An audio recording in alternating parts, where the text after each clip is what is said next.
இப்போ twelve time 5 minutes wait பண்ணணும். இப்போ டுவெல் டைம் 5 minutes முடிஞ்ச பிறகு இந்த டெவலப்பரை க்ளீன் பண்ணி பார்த்தா நம்ம டிஃபெக்ட் எங்கே இருக்குன்னு தெரியும் நம்மளுக்கு.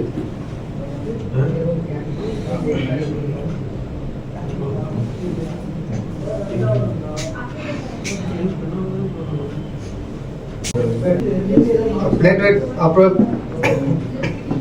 டெவலப்பர் அப்ளை பண்ண பிறகு நம்மளுக்கு டிஃபெக்ட் எங்கே இருக்குன்னு காட்டும். அப்புறம் வந்து ஒயிட் கிளாத் எடுத்து ஸ்ட்ரைட், அதாவது ஒன் சைடாக தான், அது மேலேருந்து கீழே வரைக்கும் கீழே தான் க்ளீன் பண்ணணும். ஆப்போசிட் சைடில் க்ளீன் பண்ணக்கூடாது.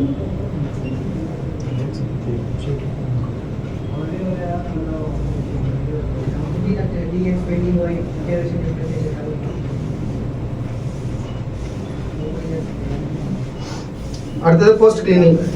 க்ளீன் பண்ணிட்டு தான் எல்பிடி.